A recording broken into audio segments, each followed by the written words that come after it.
prazer retornar na direção dos cultos. É uma bênção de Deus, um privilégio que Deus nos dá, e nós podemos chegar à casa de Deus para fazer o trabalho do Senhor, irmãos.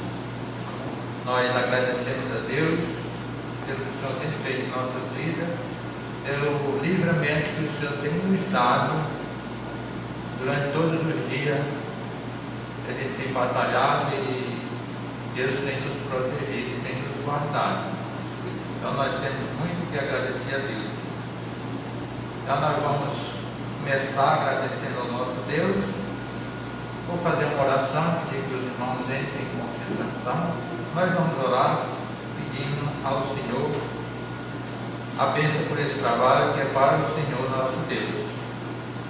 Santo Deus, amado Pai, em nome de Jesus, nós agradecemos a Deus pelo que o Senhor tem feito em nossas vidas. Nós somos pecadores, vivemos nesse mundo até enquanto o Senhor nos permitir que nós aqui estejamos, Pai. E é por isso que nós pedimos ao Senhor que a cada dia o Senhor aumente a nossa fé, meu Pai. Cada um dos teus servos, coloca no coração dos teus servos o temor do Senhor, meu Pai, para que possamos andar dentro do teu querer e da tua vontade, Pai. Nunca deixe que os teus servos se desviem para o caminho do mal, mas alerta o teu povo, aumenta a cada dia a direção do teu povo na tua caminhada, Pai. Pedimos por todo este culto que está se iniciando ao Senhor, e cada servo teu, Pai, que venha aqui à tua casa, seja com o propósito de engrandecer o teu nome. Pai, aumenta a cada dia os teus servos para engrandecimento do Senhor. E nesta vida nós pedimos pelos teus servos que estão na direção, seja comigo, seja com o pastor e os demais irmãos que estão trabalhando para o louvor da tua glória, meu Pai. Pedimos essas bênçãos e agradecemos no nome santo de Jesus. Amém. Bem, vamos ter o momento de cântico. Está com o Nai, a Luena. Cantar e louvar o Senhor nosso Deus.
time, vamos cantar o hino de número 111. No 111, os irmãos estão com essa folhinha aí, não pode acompanhar.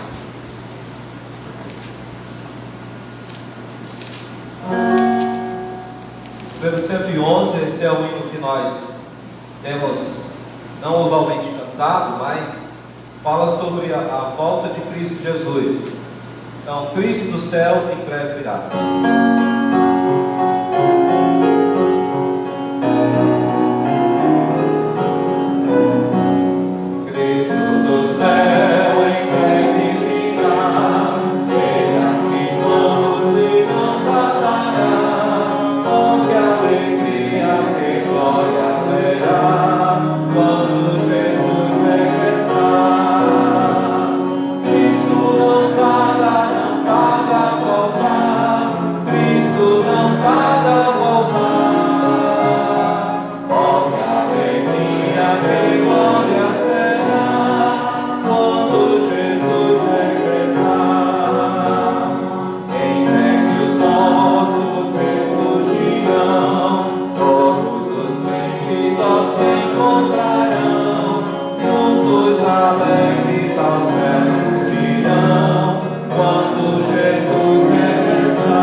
Bem, vamos cantar mais outro hino de número 112.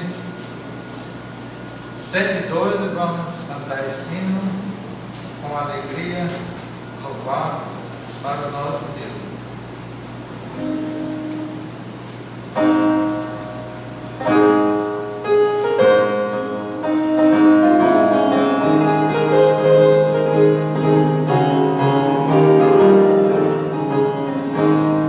Vem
ainda cânticos para cantar, tem aqui a dupla.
Pode chamar o pastor, porque ele já vai dar continuidade com a leitura que se encontra nesse programa.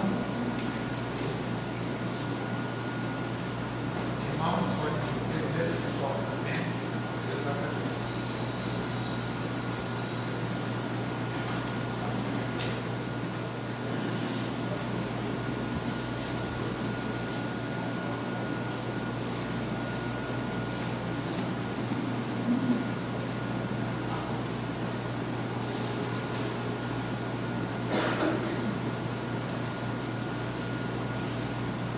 Boa noite aos irmãos que estão aqui presentes. Que Deus, que a graça e a paz de Cristo estejam com todos vocês. Eu vou tirar esse comentário aqui para ficar um pouco melhor. Eu vou fazer uma mudança aqui rapidinho.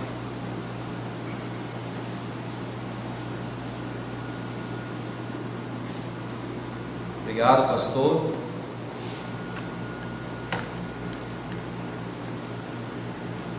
Só ajustar aqui. Os irmãos podem ver vocês agora, né? Graças a Deus. E quero agradecer a cada um que está presente hoje à noite, que veio para a celebração do culto ao Senhor.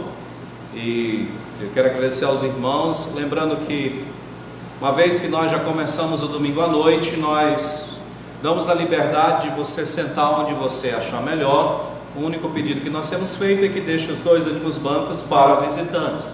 Mas muito obrigado E lembrando também que o nosso culto domingo à noite, ele tem adoração regular agora de aproximadamente 1 hora. Então é muito importante que você chegue no horário, senão quando você chegar está no meio da programação no final, até que a gente possa voltar à nossa normalidade.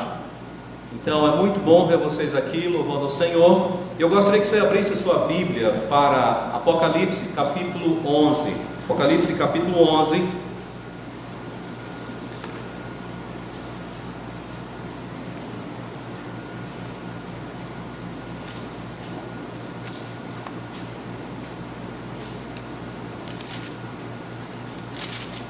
Esse texto eu estou usando ele para introduzir um assunto. Apocalipse capítulo 11, do verso 14 ao verso 17. Apocalipse capítulo 11, do verso 14 ao verso 17. Eu quero agradecer a todos aqueles que estão assistindo via redes sociais, e eu convido você, se for possível, você a compartilhar também, seja no seu Facebook, ou quem sabe compartilhar o link no seu status, a fim de que outras pessoas possam ouvir a palavra de Deus. E nós queremos hoje falar sobre algumas coisas que têm acontecido e como nós podemos aproveitar essas oportunidades para falar de Cristo Jesus e falar do Evangelho. Apocalipse 11, do versículo 14 até o versículo 17. Na realidade, nós podemos até ir além, até o 18. Diz assim: passou o segundo ai, eis que sem demora vem o terceiro ai. O sétimo anjo tocou a trombeta, e houve no céu grandes vozes dizendo: o reino do mundo se tornou do Senhor e do seu Cristo, e ele reinará pelos séculos dos séculos. E os 24 anciãos que se encontram sentados no seu trono diante de Deus prostraram-se sobre o seu rosto e adoraram a Deus, dizendo: graças te damos, Senhor Deus Todo-Poderoso, que és e que eras, porque assumiste o teu grande poder e passaste a reinar. Na verdade, as nações se enfureceram, chegou porém a tua ira e o tempo determinado para serem julgados os mortos, para se dar o galardão aos teus servos, os profetas, aos santos e aos que temem o teu nome, tanto aos pequenos como aos grandes, e para destruíres os que destroem a terra. Vamos orar mais uma vez. Senhor Deus, muito obrigado por tuas bênçãos e por essa palavra. Pedimos que o Senhor nos dirija à verdade e podemos olhar cada acontecimento do mundo como mais um evento que o Senhor tem colocado para o futuro que o Senhor tem planejado para todos. E assim nós oramos em nome de Cristo Jesus. Amém. Se você prestou atenção na chamada de hoje à noite, nós temos a seguinte questão: o Evangelho e as eleições nos Estados Unidos. É admirável como uma nação pode movimentar o mundo inteiro, como uma eleição de um homem pode chamar tanta atenção do mundo inteiro, inclusive diretamente do Brasil. É incrível ver como tantas agências brasileiras, seja de notícias oficiais ou não oficiais, e quando eu chamo não oficiais, eu estou me referindo àqueles blogs, aqueles sites que se aventuraram hoje a comentar essas situações. Então você tem gente falando de ambos os lados, você tem gente falando de vários lados sobre essa situação, uns opinando sobre algo a favor e outros contra, alguns falando em fraude, outros falando em choro de derrotados. E eu não quero me deter a isso, porque eu acho que tem gente bem mais especializada, bem mais informada, com mais condições do que eu. Mas o que eu gostaria que você que está aqui hoje à noite, que está nas redes sociais me ouvindo, é que você prestasse bem atenção. E aqui eu quero começar com uma frase. O que me chamou a atenção para essa mensagem de hoje à noite foi um artigo que eu li de John Piper, e ele faz o seguinte comentário. Ele inicia o seu comentário dizendo o seguinte: num futuro breve, todos os presidentes, e ele está obviamente referindo-se nesse momento à eleição presidencial americana, todos os presidentes da América, dos Estados Unidos da América, não passarão de uma nota de rodapé, porque o reino inabalável, o reino verdadeiro e o reino eterno irá se instalar aqui na terra. Por que nota de rodapé? Eu não sei se você já percebeu, quando você lê um livro, existe às vezes nota no rodapé, algumas explicações sobre o que o autor falou, algumas referências sobre autores, mas raramente as pessoas vão lembrar de ler o rodapé, a não ser aqueles leitores mais ávidos. Mas em geral as pessoas nem notam o que está no rodapé, quanto mais lê com, digamos assim, com tanta atenção. A pessoa lê o que está no texto principal. E é exatamente isso que esse pregador está dizendo para a sua nação, e reflete também no ensino de hoje à noite. O governo dos Estados Unidos, o governo, seja lá o que vai acontecer, se vai ficar permanente ou não, o governo que foi eleito, se o nosso governo vai ser reeleito ou não, num futuro muito breve, não passará de coisas que não terão o menor significado na história do mundo, porque na história do mundo haverá um momento em que haverá um reino que irá se apresentar único, verdadeiro e eterno, o reino do Messias. E eu gostaria de começar mostrando isso lá no princípio de todas as coisas. E eu gostaria que você abrisse comigo a palavra de Deus para 2 Samuel, e não desmarcasse esse texto, porque é o texto que nós vamos fechar. Em 2 Samuel,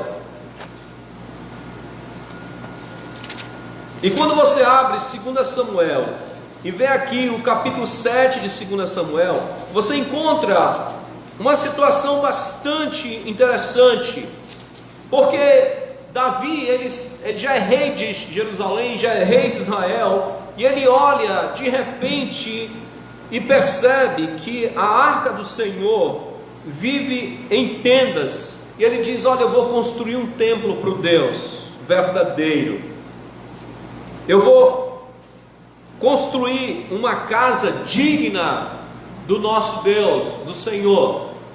Ele propõe isso, só que Deus não lhe permite fazer isso. Mas ao invés de Davi edificar a casa do Senhor, é o Senhor quem edifica a casa de Davi.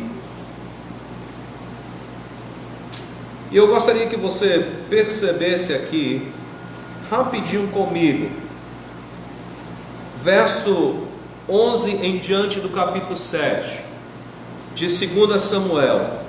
É Deus falando com Davi: desde o dia em que mandei houvesse juízes sobre o meu povo de Israel, dar-te-ei, porém, descanso de todos os teus inimigos. O Senhor te faz saber que Ele, o Senhor, te fará casa. Quando teus dias se cumprirem e descansares com teus pais, então farei levantar depois de ti o teu descendente, que procederá de ti, e estabelecerei o seu reino. Este edificará uma casa ao meu nome, e eu estabelecerei para sempre o trono do seu reino. Eu lhe serei por pai, e ele me será por filho. Se vier a transgredir, castigá-lo-ei com varas de homens e com açoite de filhos de homens. Mas a minha misericórdia se não apartará dele, como a retirei de Saul, a quem tirei de diante de ti. Porém a tua casa e o teu reino serão firmados para sempre. Diante de ti teu trono será estabelecido para sempre. E aqui há uma promessa de Deus para Davi: a tua descendência terá eternamente o reino, e haverá um descendente teu que sentará no reino, e eu estabelecerei o seu reino para sempre. Há uma promessa feita de um filho de Davi, que sentaria num reino, sentaria no trono, e o seu reino seria eterno, o seu reino seria um reino que não passaria. A família de Davi, a partir de então, passa a ser exatamente aquela vitrine para olharmos e para serem olhada, porque era dali viria o Rei eterno de Israel. É interessante que exatamente mais na frente você vai encontrar em Isaías capítulo 9 a seguinte afirmação, a seguinte profecia.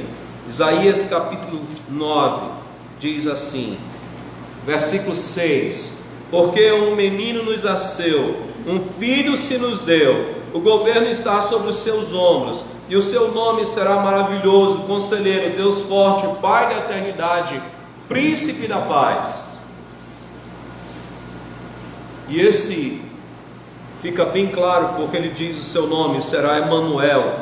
Quando Jesus Cristo nasce, e antes do seu nascimento, quando o anjo visita a José, ele diz claramente. Mas quando Jesus Cristo é prometido, você percebe claramente que ele é o prometido de Deus, aquele que se assentaria no trono. Primeiro capítulo de Lucas, capítulo 1, verso 26, olha o que diz a promessa, eu quero que você acompanhe. Lucas 1:26, no 6º mês foi o anjo Gabriel enviado da parte de Deus para uma cidade da Galiléia chamada Nazaré, a uma virgem desposada com certo homem da casa de Davi, cujo nome era José. A virgem chamava-se Maria. E entrando o anjo aonde ela estava, disse: alegra-te, muito favorecida, o Senhor é contigo. Ela, porém, ouviu essas palavras, perturbou-se muito e pôs-se a pensar no que significaria essa saudação. Mas o anjo lhe disse: Maria, não temas, porque achaste graça diante de Deus. Eis que conceberás e darás à luz um filho, a quem chamarás pelo nome de Jesus. Este será grande, será chamado Filho do Altíssimo. Deus, o Senhor, lhe dará o trono de Davi, seu pai. Ele reinará para sempre sobre a casa de Jacó, e o seu reino não terá fim. Aquela profecia, aquela promessa dada em 2 Samuel capítulo 7, é cumprida aqui na pessoa de Jesus Cristo, e é repetida pelo anjo a Maria para deixar bem claro: esse é o rei que vocês aguardavam, esse é aquele que vai se assentar no trono. Voltemos comigo, que era onde eu queria chegar, eu tinha mencionado, mas precisávamos passar por aqui. Mateus capítulo 1, a partir do verso 18, diz assim, Mateus 1: ora, o nascimento de Jesus Cristo foi assim, estando Maria, sua mãe, desposada com José, sem que tivessem antes coabitado, achou-se grávida pelo Espírito Santo. Mas José, seu esposo, sendo justo e não querendo infamar, resolveu divorciar-se secretamente. Enquanto ponderava nessas coisas, eis que lhe apareceu em sonho um anjo do Senhor, dizendo: José, filho de Davi, não temas receber Maria, tua mulher, porque o que nela foi gerado é do Espírito Santo. Ela dará à luz um filho, e lhe porás o nome de Jesus, porque ele salvará o seu povo dos pecados deles. Ora, tudo isso aconteceu para que se cumprisse o que fora dito pelo Senhor por intermédio do profeta: eis que a virgem conceberá e dará à luz um filho, e ele será chamado pelo nome de Emanuel, que quer dizer Deus conosco. E se você ler os primeiros versículos de Mateus, o autor deixa claro que esse Jesus é descendente de Abraão e é descendente direto de Davi, e ele tem direito ao trono, ele tem direito a ser chamado rei. Mas você pergunta: pastor, mas tudo bem, mas o que isso ainda tem a ver com a eleição dos Estados Unidos? Então eu preciso trazer você para o livro de Daniel. Daniel capítulo 7. Daniel capítulo 7.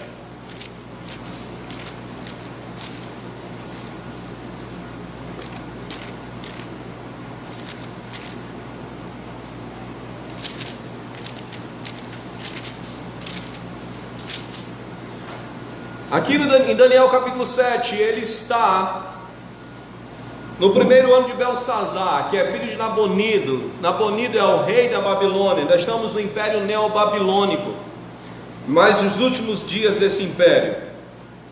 E diz aqui, verso 1, no primeiro primeiro ano de Belsazar, rei da Babilônia, teve Daniel um sonho e visões ante seus olhos. Quando estava no seu leito, escreveu logo o sonho e relatou a suma de todas as coisas. Falou Daniel e disse: eu estava olhando durante a minha visão da noite, e eis que os 4 ventos do céu agitavam um grande mar. 4 animais grandes, diferentes uns dos outros, subiam no mar. O primeiro era como leão e tinha asas de águia. Enquanto eu olhava, foram-lhe arrancadas as asas, e foi levantado da terra e posto em 2 pés, como um homem, e lhe foi dada a mente de homem. Continuei olhando, e eis aqui o segundo animal, semelhante a um urso, o qual se levantou sobre um dos seus lados, na boca entre os dentes trazia 3 costelas, e lhe diziam: levanta-te e devora muita carne. Depois disso continuei olhando, e eis aqui outro semelhante a um leopardo, e tinha nas costas 4 asas de ave. Tinha também este animal 4 cabeças, e foi-lhe dado domínio. Depois disso eu continuava olhando nas visões da noite, e eis aqui o 4º animal, terrível e espantoso, e sobremodo forte, o qual tinha grandes dentes de ferro. Ele devorava e fazia em pedaços, e pisava aos pés. O que sobejava era diferente de todos os animais que apareceram antes dele, e tinha 10 chifres. É interessante, porque Daniel tem uma visão muito bizarra, vamos usar essa expressão aqui. Você já pensou, se você tivesse um sonho, uma visão desse tipo, você ia ficar morrendo de medo? Daniel também não ficou lá muito, digamos assim, tranquilo não, você vê isso na narrativa dele. Mas Deus deu a Daniel a visão de como Deus olha os reinos deste mundo. Os reinos deste mundo não passam para Deus como bestas feras indomáveis, animais selvagens, animais que não tem quem os domine, no sentido, eles não são racionais, eles vão fazendo suas vontades conforme o seu instinto, muitas vezes de bestialidade, no sentido que eles vão fazendo e vão fazendo. E aqui nós percebemos que há muita figura. O grande mar é um simbolismo das nações que se agitam e se movimentam, e dessas nações surgem soberanos, reis, reinos. E o primeiro reino aqui, que é representado pelo leão, é o reino neobabilônico, ou o de Nabucodonosor. Ele tem asas porque foi um reino muito rápido. Depois nós vemos um reino mais lento, mas também extremamente forte, letal, no simbolismo de um urso, que é o caso do que foi o próximo reino, o reino Medo-Persa, que teve como Ciro Grande seu principal personagem. Depois Daniel vê no simbolismo de um leopardo o Império Grego. E por que ele tem asas? Porque também foi um império que conquistou com muita velocidade, isso é, em pouco tempo. E por que 4 cabeças? Porque depois da morte de Alexandre o Grande, esse império foi dividido entre os 4 generais de Alexandre o Grande, e depois disso, possivelmente um dinossauro, porque Daniel não conseguiu descrever aqui o animal.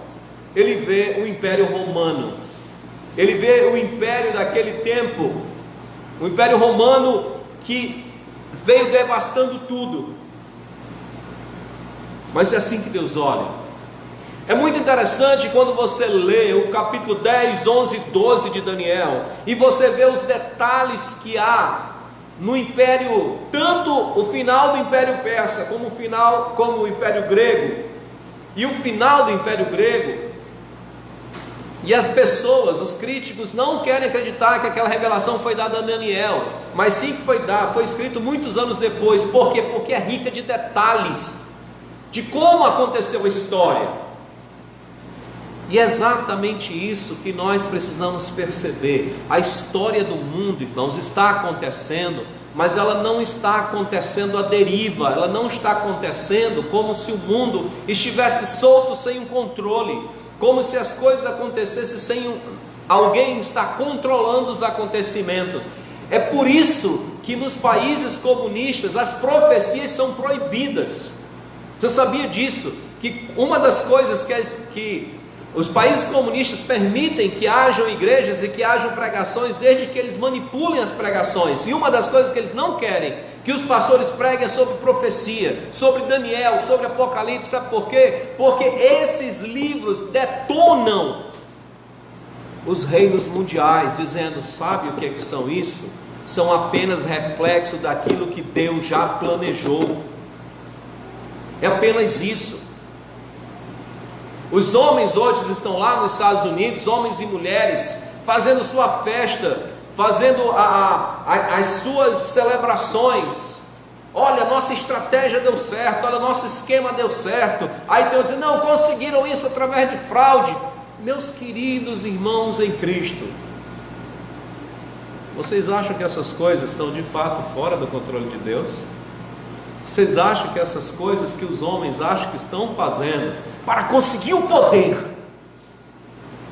está fora do controle daquele que tem escrito a história? Não.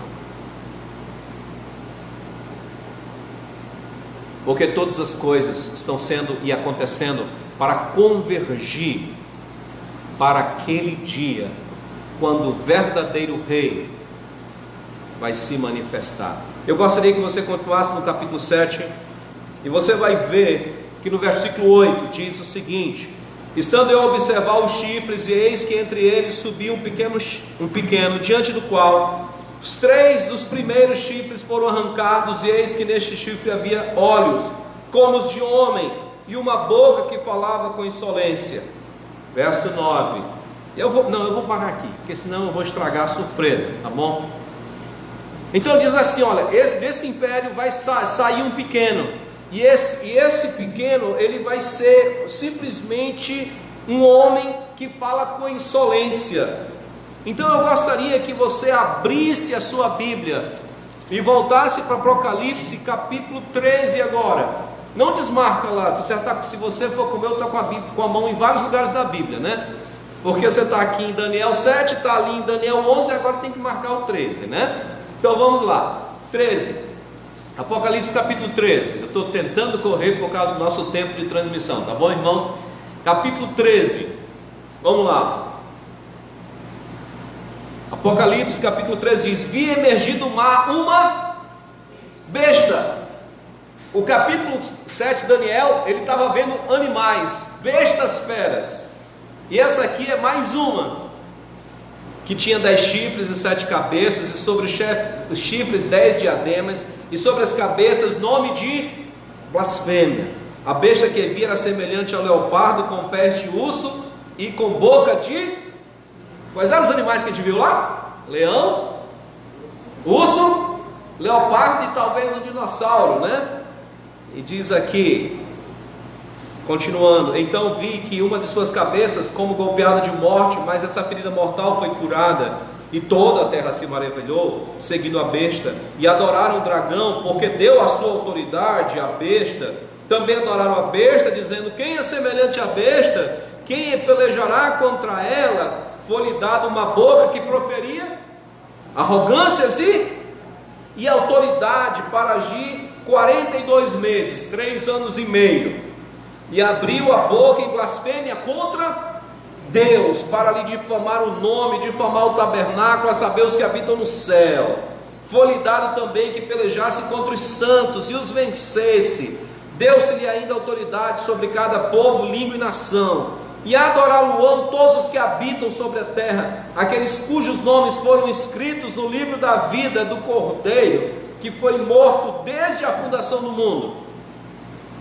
Essa besta aqui, irmãos, é um líder político que virá no futuro e que se apresentará como a solução do mundo. Eu já expliquei em algumas mensagens sobre essa necessidade que o mundo cada vez caminha para um líder mundial, para a necessidade de centralismo de liderança. E esse homem aqui, que será um líder mundial, tipo imperador mundial, seja presidente, chamem o que for, mas será um líder mundial.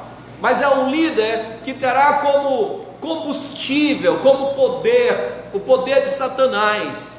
Será alguém comprometido de fato com o diabo, e governará sob o poder de Satanás, e as pessoas da terra o irão adorar. E talvez você diga: como isso é possível, pastor? Eu me recuso. Infelizmente, o que eu tenho visto na vida de muitos crentes é o cumprimento dessa profecia. Eu vou mostrar para você por quê. Continue comigo, versículo 11 desse capítulo 13. vi ainda outra besta emergir da terra. Aquela outra emergiu da onde? Do mar. É um líder político. Mas olha só aqui, vi outra besta emergir da terra. Possuía 2 chifres, parecendo cordeiro, mas falava como? Parecia coisa mansa, mas era um dragão por trás. Exerce toda a autoridade da primeira besta na sua presença, faz com que a terra e seus habitantes adorem a primeira besta, cuja ferida mortal foi curada. Também opera grandes sinais, de maneira que até fogo do céu faz descer a terra diante dos homens. Seduz os que habitam sobre a terra por causa dos sinais que lhe foi dado executar diante da besta, dizendo aos que habitam sobre a terra que façam uma imagem à besta, aquela que ferida a espada sobreviveu, e lhe foi dado comunicar fôlego à imagem da besta, para que não só a imagem falasse, como ainda fizesse morrer quantos não adorassem a imagem da besta. Aqui é um outro líder, meus queridos. Mas agora esse líder fala bonito, ele tem imagem de cordeiro, mas fala como dragão. É alguém que opera sinais, é alguém que faz maravilhas, é alguém que faz milagres. Se a primeira besta é um líder político, o que é que nos vem a conclusão óbvia? O segundo líder é um líder religioso. Preste atenção. Aqui tem Estado e religião de mãos dadas. O anticristo sendo apoiado massivamente pela religião. Você deve ter percebido, ou ouvido, perdão, de que a marca do anticristo vai ser imposta sobre as pessoas. Você vai dizer: não, eu não vou deixar, eu não vou deixar colocar um chip, ou seja lá o que for, na minha testa, na minha mão. O governo não vai fazer isso. Mas a Bíblia diz que não é o governo que vai fazer isso. Olha aqui, a partir do verso 11, é a religião que vai fazer isso. Verso 16: a todos, os pequenos e os grandes, os ricos e os pobres, os livres e os escravos, faz que lhe seja dada certa marca sobre a mão direita, sobre a fronte, para que ninguém possa comprar ou vender, senão aquele que tem a marca, o nome da besta, o número da besta. Meus queridos, não é o governo que vai implantar, vai impor isso sobre os cidadãos, vai ser a religião que vai convencer através da sua sedução os habitantes da terra, para que sigam a besta. Esse é o problema. Agora eu cheguei no ponto que eu queria, de ver crentes se degladiando por conta de candidato político, por conta de homem. Isso é o preparo para que o anticristo venha. Isso é o preparo para que o anticristo tenha apoio da religião. Quando uma igreja fecha com o candidato, ela está mostrando claramente que a Bíblia é verdade. Vai chegar um tempo que a religião vai fechar com o homem de Satanás. Esse é o homem, sigam ele, esse é o cara, essa é a solução.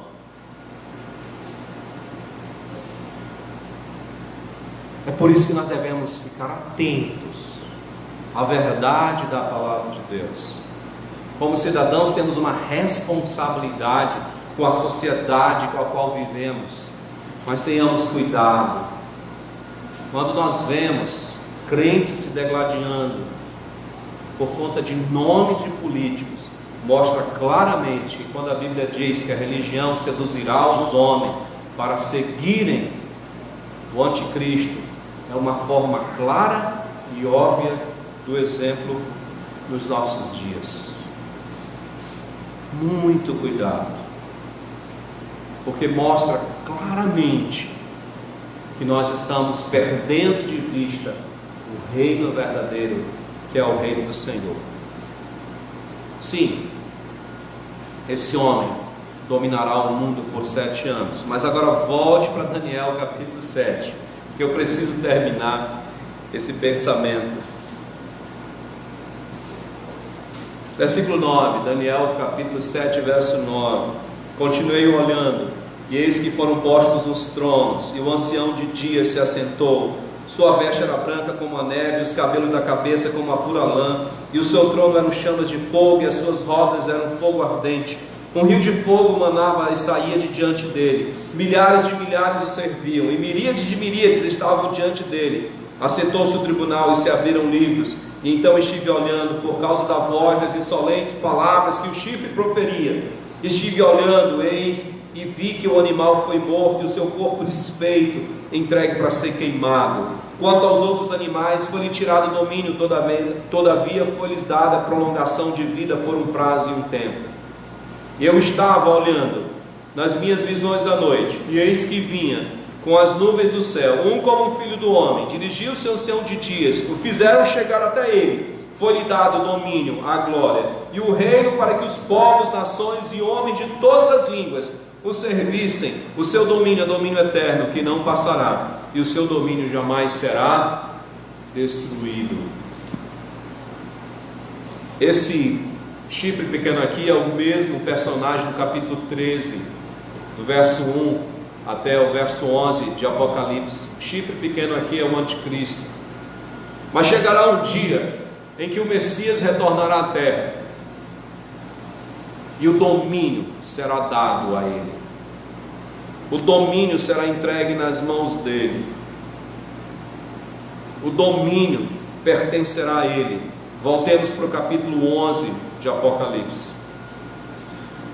Durante a grande tribulação, os 7 anos, enquanto o anticristo, que é o nome que é dado hoje, que é muito mais conhecido entre nós, ele tem vários nomes ao redor da Bíblia, mas mais fácil de identificar na nossa cultura. O anticristo, ele estará reinando, mas Deus estará derramando o seu juízo, e você vê isso claramente no capítulo 11, quando as trombetas são tocadas,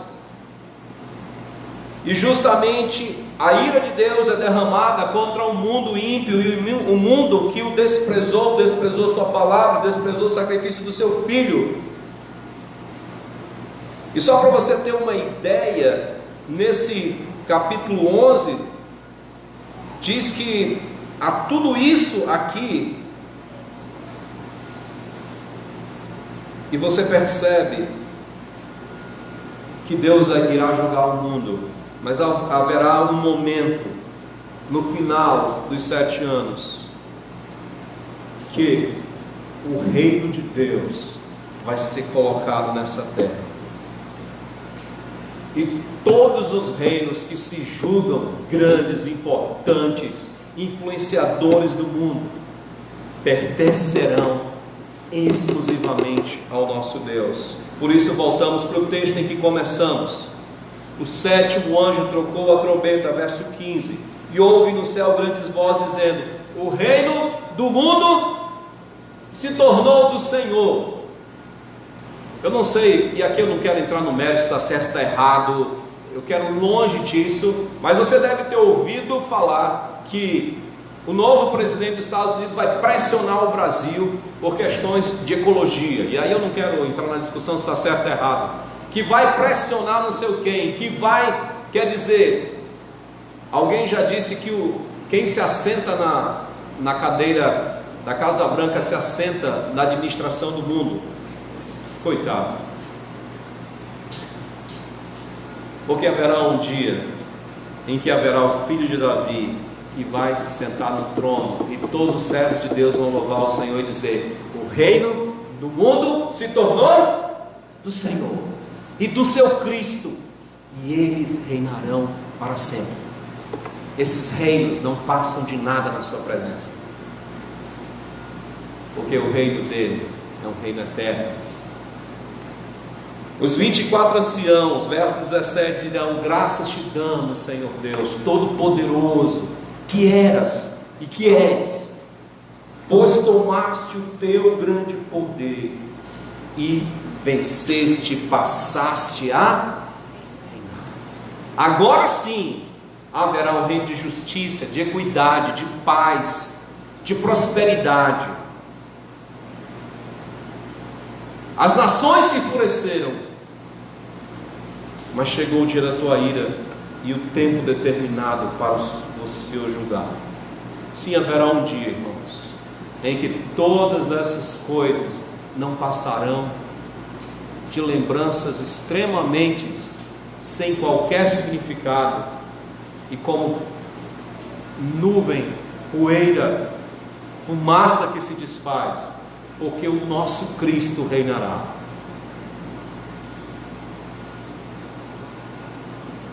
E nós?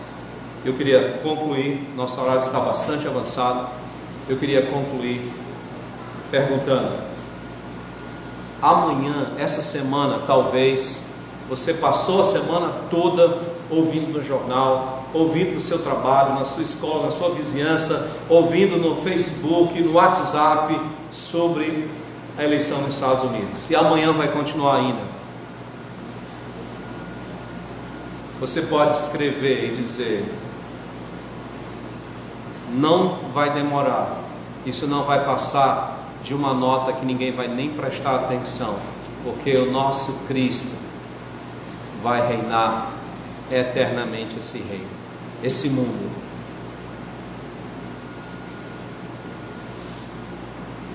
Biden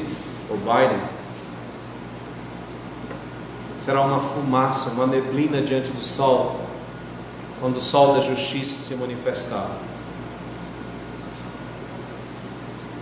A questão é: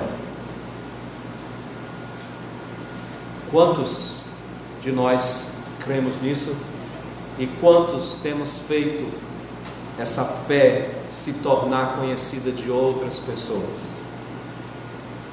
Enquanto nós muitas vezes estamos extremamente preocupados com essas coisas deste mundo, muitas pessoas enganadas por Satanás estão sendo usadas para que nós sejamos seu instrumento, para que essas pessoas façam parte do reino eterno.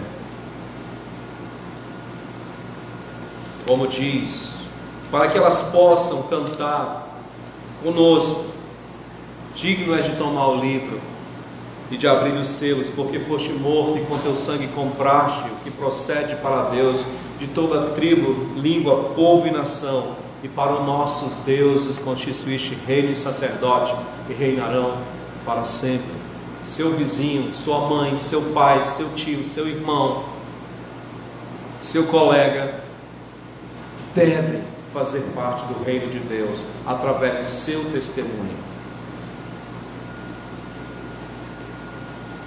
O quanto você tem orado como o nosso próprio Senhor Jesus Cristo nos instruiu: Pai nosso que estás nos céus, santificado seja o teu nome, venha o teu reino.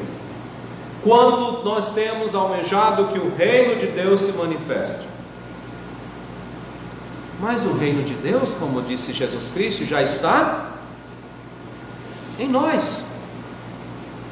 Nós podemos já manifestar o reino espiritual no nosso dia a dia, até que aquele dia em que o reino será visível. Você percebeu que sempre Paulo apela que nós vivamos como concidadãos do céu, mas uma vida digna aqui, nessa terra? Nós não deixaremos de ter uma posição como brasileiros, com os problemas que precisamos lutar, mas pelo Evangelho, fazendo o que a Bíblia diz, evangelizando, dando bom testemunho, fazendo a nossa parte como cidadãos do céu aqui na terra. Cuidado com preferências partidárias, com aderências partidárias, para que você também não seja enganado, para que você não seja uma presa fácil do engano religioso. Coloque os seus olhos diante da palavra de Deus, se guie por ela. Vamos fazer com que o reino de Deus avance, e vamos louvar o Senhor. Nesses dias de estabilidade, nós podemos ser firmes no Senhor, porque nós sabemos que o reino do Senhor não se abala, e nós já fazemos parte desse reino. Vamos orar. Amado Deus e Pai, somos gratos pela promessa de um reino inabalável. Os homens se estribucham, se desesperam, se movimentam, e como diz o próprio livro de Abacuque, que nós lemos há pouco, caminham em vão. Porque caminham, se esforçam para aquilo que o Senhor já tem planejado. Mas o principal é que nós vivamos uma vida digna do Senhor aqui nessa terra, proclamando o teu reino e vivendo o teu reino. Como cidadãos dos céus, possamos ter atitudes corretas, como a tua palavra diz, dignas do Senhor, que é o nosso verdadeiro Rei. Que já hoje manifestemos a equidade, a justiça, a prosperidade, a paz do reino do Senhor em nossas vidas. Confiemos no Senhor e nos apeguemos à tua palavra para continuarmos firmes sempre. É o que oramos em nome de Cristo Jesus. Amém. Meus queridos irmãos, eu gostaria de, já indo para as informações finais, eu gostaria de pedir oração por essas pessoas. Eu gostaria de pedir oração pelo irmão Ezequias e a família, Keren, e pela Thalita, principalmente eles estão enfrentando provação com a saúde da Thalita. Não esqueçam a irmã Inês, a sua recuperação. Orem pela Lucia, irmã da irmã Luzierte, pela sua recuperação da vista. Orem pela irmã da Eliette, da irmã Graça, a Beth e o Alain. Orem pela irmã da irmã Lúcia, a Iris, ela também pela sua saúde. A irmã Ana Maria pede, obrigado meu filho. A irmã Ana Maria pede que os irmãos continuem orando pela saúde da família dela e pela venda da casa. Não esqueçam de continuar orando pela irmã Lídia e a sua família. Orem pelo irmão Benedito, a cirurgia dele foi muito bem sucedida. Ele já teve o primeiro retorno e ele deve voltar outras vezes e logo em breve talvez receber um óculos de leitura. Graças a Deus pela cirurgia do irmão Benedito, ele agradece muito. Não esqueça as irmãs que estão esperando o bebê, as missionárias Jael, Tâmara e Karen, e não esqueçam a irmã Évila, a irmã Suzana e a irmã Adriana. Também a irmã Fabiola pede oração pela sua saúde. A irmã Melanie pede oração pela saúde da sua irmã Emily Lopes. E eu gostaria que os irmãos lembrassem da Rosângela, a missionária, que está lá em Maputo, em Moçambique, e está precisando das nossas orações e das nossas ofertas, para que ela possa, irmãos, tirar a documentação que é necessário. Orem por ela e cooperem se você pode. Eu gostaria de pedir oração pelo irmão do irmão Abdias, Joel, pela saúde dele. Então orem por ele, tá certo? Para quem não lembra, o Abdias é o esposo da irmã Lucilei e pai da Giovana e da Júlia. E o irmão Edson pede oração por ele e pela irmã Raimundinha, certo? A irmã Conceição agradece pela melhora da irmã Iraci e que os irmãos continuem orando por elas e pela saúde também da Nilcilei, e aqui reforçando pelo cunhado, né, o Joel. Então esses são os nossos pedidos que chegaram ou antecipado ou que já estão na lista e vem nos acompanhando e a gente tem orado. Eu gostaria de agradecer esses irmãos que estão conosco assistindo hoje. Eu gostaria aqui de mencionar a irmã Raimunda Costa, o irmão Edson e a irmã Raimundinha, a irmã Maria Lúcia Barbosa, esposa do pastor Neto, mãe do pastor Neto. É porque eu estou tão afim de que ele case, que eu já estou confundindo as coisas. Perdão, irmã Lúcia, tá? Mas não me desejo daquele caso, tá bom? Mas a cabeça está enrolando. Vamos lá.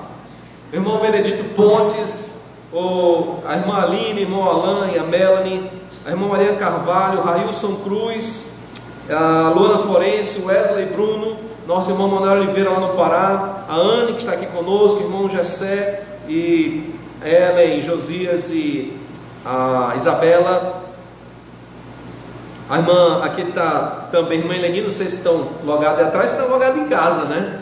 A Giovana Batalha, a Amanda Gisele, Agnes e Holanda, a Lene Oliveira, a irmã Sandra da Jerusalém, Jefferson Ferreira da Silva, Sueli Santos, irmã Conceição, irmã Maria Chaim, irmã Iraci e a irmã Marilu. Graças a Deus a vocês que estão conosco, que Deus abençoe vocês. E nós vamos, irmãos, terminar cantando aquele cântico que está aí no seu programa. Graças te damos, Senhor Deus, Todo-Poderoso, que eras, que és. Eu vou chamar os meus filhos que vão me ajudar também. O pastor Neto vai estar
Depois disso, eu só vou dar mais um aviso. Pastor Neto.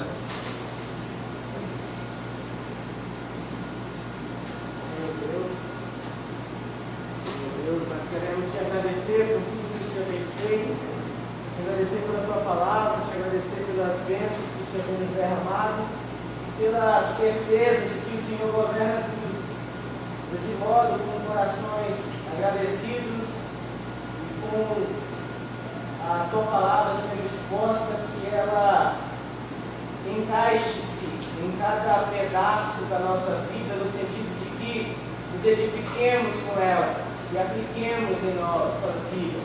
Nós queremos, ó Deus, que o Senhor abençoe nossa semana, que nas nossas escolhas, que nas nossas atividades, nós não deixemos de lembrar daquilo que o Senhor nos manda fazer. E é isso que, humildemente, diante de Ti, reunidos nesta casa, como igreja, te pedimos e agradecemos. Amém. Amém. No sábado que vem tem Sociedade Feminina, então as irmãs fiquem atentas para as informações. E amanhã já começa a primeira semana de idosos, e se você tem um número, você pode me mandar para eu poder então mandar o convite para a primeira semana online de idosos da Igreja Versegular e Benézia. Vamos dar uma boa noite para os irmãos que estão, e assim nós vamos encerrar a transmissão dessa noite. Que Deus abençoe cada um de vocês.